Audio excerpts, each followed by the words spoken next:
Hello students, कैसे हैं आप। स्वागत है आपका आपकी क्लास में। चलिए बढ़ते हैं। आज हम लेकर के आए हैं बहुत अच्छा चैप्टर, और आज आपका चैप्टर रहेगा 10, और इसे जो आप समझेंगे वो रहेगा एक संवाद रूपी रहेगा। ये नाटक है और डॉक्टर और मरीज के बीच में संवाद यहाँ पर होने वाला है। यानी कि समझिएगा इस बात को कि डॉक्टर के पास में एक मरीज जाता है और उन दोनों के बीच में क्या क्या बातें होती हैं, या जब आप डॉक्टर के पास जाते हैं वहाँ कैसी कैसी बातें होती हैं, वो सब बातें आपको यहाँ पर देखने के लिए मिलेंगी। और ये एक बिल्कुल नाटक है और बहुत इसमें आनंद आने वाला है। ठीक है, चलिएगा शुरू करते हैं अभ्यास ज्ञान से। प्रस्तुत पाठ एक नाटक है जिसमें एक डॉक्टर की कहानी दर्शाई गई है। मैं क्या कह रहा था आपसे कि यहाँ पर बिल्कुल एक कहानी शुरू होने वाली, डॉक्टर की और मरीज की जरूर शुरू हो जाएगी। ठीक है, देखिएगा।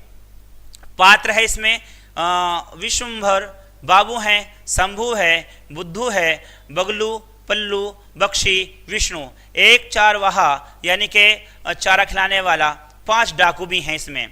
परिचय क्या है इसमें? विश्वंभर बाबू एक डॉक्टर हैं। ठीक है, जो शंभू है वो डॉक्टर का नौकर है, जो बुद्धू है वो कहारों का सरदार है, बगलू, पल्लू, बख्शी, विष्णु ये कहार हैं, और कहार में जो ले जाने वाले होते हैं, है ना, ले जाने वाले होते हैं। इसके बाद में 5 डाकू हैं और चारवाह है। ठीक है, आप बढ़ेंगे, यहाँ पर शुरुआत करेंगे। गांव के एक घर का आंगन, यानी कि जहां से बात शुरू हो रही है वो घर का आंगन है। ठीक है, विश्वंभर बाबू सप्तग्राम जाने की तैयारी में लगे हैं। वे पालकी को देख रहे हैं। अब मैंने कहा ना, कहार का मतलब है जो पालकी को लेकर के चलते हैं, उन्हें कहार कहा जाता है। पालकी की छत पर दवाइयों की एक पिटारी बंधी है। जो पालकी है उसके ऊपर दवाइयों की एक पिटारी बंधी हुई है ना। विश्वंभर बाबू थोड़ा परेशान होकर, तुमने दवाइयों की पिटारी कसके बांधी है कि नहीं? अगर रस्सी ढीली हुई तो सारी दवाइयां गिर जाएंगी। शंभू मुस्कुराकर, साहब आप घबराएं नहीं, कुछ नहीं होगा इस पिटारी को, यह मेरी जिम्मेदारी है। विश्वंभर बाबू यानी कि डॉक्टर साहब कह रहे हैं, अरे भाई कैसे ना घबराएं, मरीज को देखने जाना है। स्टीमर घाट के स्टेशन मास्टर बंधु विश्वास का छोटा लड़का बीमार है, बेचारा बड़े कष्ट में है, तभी तो मुझे बुलाया है। चलो चलो, ज्यादा मत बोलो, बहुत दूर जाना है, बुलाओ सबको। ठीक है, और मैं चल कर बहुत दूर जाना है। विश्वंभर जो शंभू जाता है वो क्या करता है, चिल्लाता है, बुद्धू, बगलू, पल्लू, बख्शी, विष्णु जल्दी करो नहीं तो देर हो जाएगी। सब भाग कर आते हैं। विश्वंभर बाबू पालकी में बैठते हैं। कहार पालकी उठाते हैं और सप्तग्राम की ओर चलने लगते हैं। डॉक्टर साहब देखो ये बैठ गए हैं इसमें, और जो पालकी लेकर के जा रहे हैं ये जा रहे हैं, और आगे इनका शंभू जा रहा है जो उनका नौकर है। दूसरा दृश्य, सर्दी का समय है। विश्वंभर बाबू ने मोटा सा कंबल ओढ़ रखा है। पालकी के साथ साथ शंभू चल रहा है। उसके हाथ में मोटा डंडा है। शंभू इतना बलवान है कि उसे देखकर हैरानी होती है।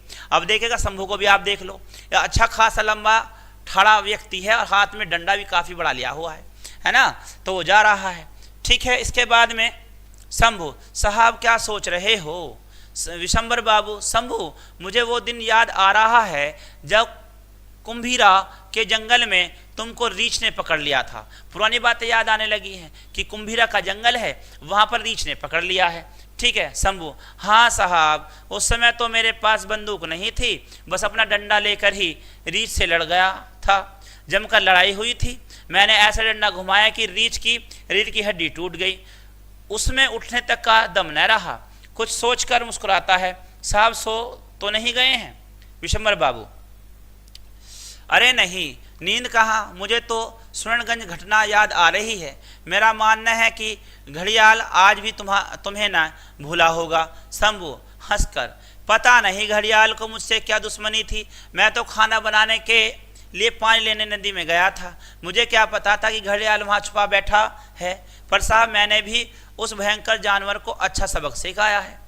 विश्वंभर बाबू, अंधेरा हो गया है, चारवाहे अपने अपने घर लौट रहे हैं, लगता है कि हम विष्णुपुर पहुंच गए हैं। कहाँ पहुंच गए हैं? विष्णुपुर पहुंच गए हैं।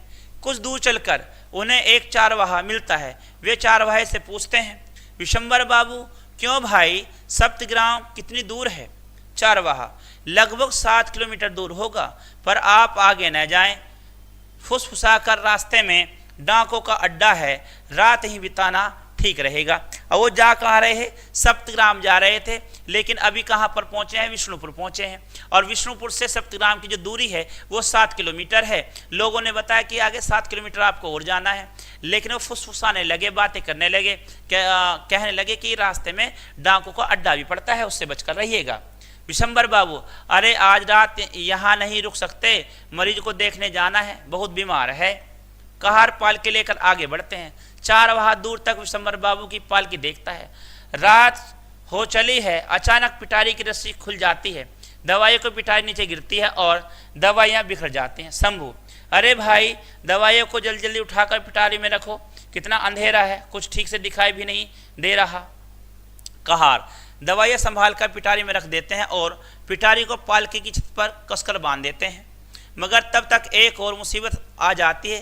पालकी का डंडा टूट जाता है और पालकी जमीन पर गिर जाती है। विशंबर बाबू, कैसी मुसीबत आ गई, अब तो रात ही बितानी पड़ेगी और कोई चारा भी नहीं है। शंभू, घास पर कंबल बिछा दो और लालटेन पास में रख दो। ठीक है, अब क्या क्या यहाँ पर 2 काम हो गए हैं। पहले तो रस्सी टूट गई है, रस्सी से टूटने के बाद में दवाइयाँ नीचे गिर गई हैं, और दूसरा काम ये हुआ है कि अब रस्सी के साथ साथ में जब रस्सी बांध कर फ्री हुए तो डंडा भी टूट गया है। ठीक है, बुद्धू डर कर, अरे वह देखिए कुछ लोग इधर ही आ रहे हैं, मुझे तो वो डाकू जान पड़ते हैं। विशंबर बाबू जोश में, अरे डर किसका, तुम सब तो हो ही। बुद्धू डर से हकलाते हुए, सब लोग इधर उधर देखता है, यहाँ तो कोई नहीं है, बगलू भाग गया है, पल्लू का कहीं पता नहीं है, बक्सी तो झाड़ियों में छिप गया है और विष्णु के तो डर के मारे हाथ पांव फूल गए हैं। यह कहते कहते वह भी भाग जाता है। विशंबर बाबू जोर से पुकारते, शंभू शंभू शंभू। जी साहब। विशंबर बाबू, अब क्या होगा, ये डाकू तो हमें मार डालेंगे, ये डाकू तो हमें मार डालेंगे। शंभू, डरिए मत साहब, मैं तो हूं। विशंबर बाबू, माना तुम बहुत बहादुर हो। अब देखेगा यहाँ पर बातें हो रही हैं।